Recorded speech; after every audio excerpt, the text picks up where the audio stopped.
estado con nosotros para su comentario económico que siempre agradecemos y que hoy tiene especial relevancia porque necesitamos saber cuáles son los retos económicos para el próximo gobierno que hereda una situación complejísima, una economía golpeada y una pandemia que exige, por supuesto, un desembolso económico también importante. Pedro, ¿cómo estás? Perdón, Bruno, ¿cómo estás? Muy buenos días. ¿Qué tal, Bruno?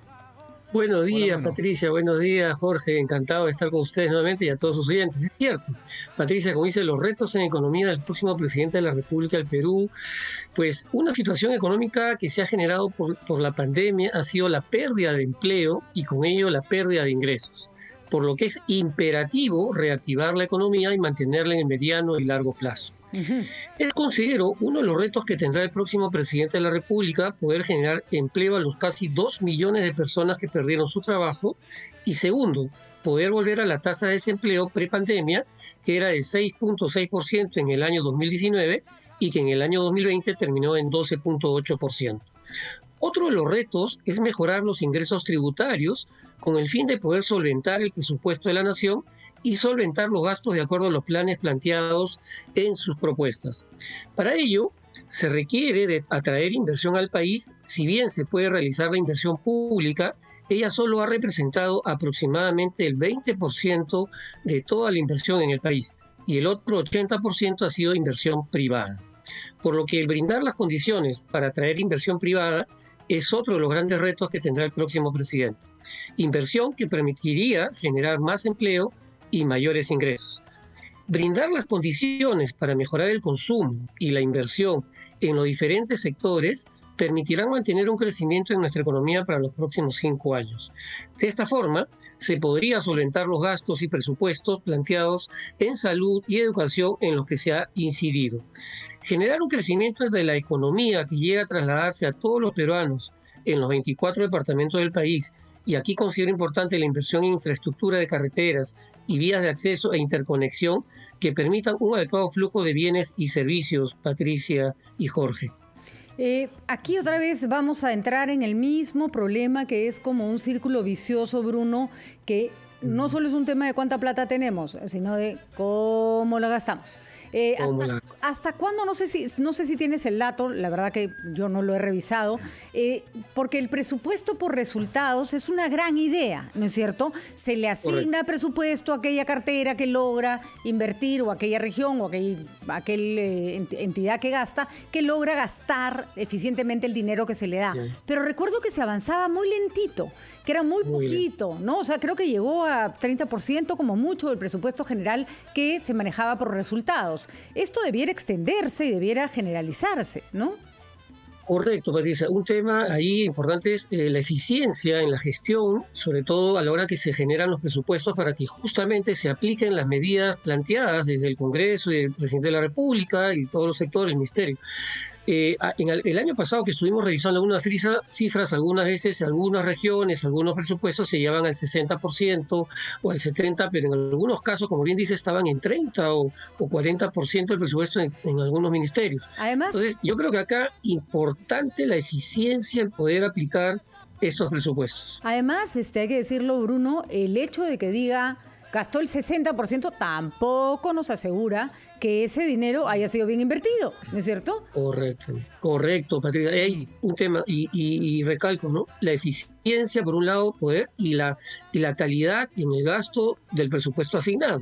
Son temas muy importantes y por ello importante la parte técnica. Jorge, querías comentar.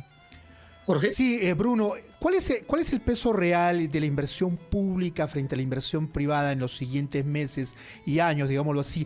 En el sur del país, en Arequipa específicamente, se ha recibido con mucha expectativa que finalmente un ministro de Economía anuncia que el proyecto Majes-Iguas se va a desarrollar desde el segundo semestre de este año. Antes lo habían anunciado políticos, básicamente. Un ministro de Economía realmente nos da esa expectativa en Arequipa de que se desarrolle. Es una importante inversión el proyecto Majes-Iguas que va a incorporar 38.000 hectáreas a la agricultura. Pero también hay proyectos mineros del sector privado en cartera. ¿Cuál va a ser el peso? Y sabemos la conflictividad que generan proyectos como Tía María, por ejemplo. La tiene difícil el próximo gobierno y el peso real entre inversión pública y privada, Bruno. Sí, exacto, Jorge. En realidad, para todos estos proyectos de infraestructura, por estos proyectos de agricultura, por estos proyectos mineros, si bien el Estado puede participar, pero históricamente y con la data que tenemos registradas de los últimos años, solo ha participado en promedio el 20% de toda la inversión que se requiere. Entonces, se requiere ese 80% de la inversión del sector privado, sea nacional o extranjero. Quiero comentar un dato. Este año, en particular desde el año pasado, viene incrementándose considerablemente la demanda de los metales, que ha hecho que aumenten los precios en todos, molibdeno, zinc, cobre, año, muy considerable, están por encima del 30% de aumento de cotización a nivel internacional.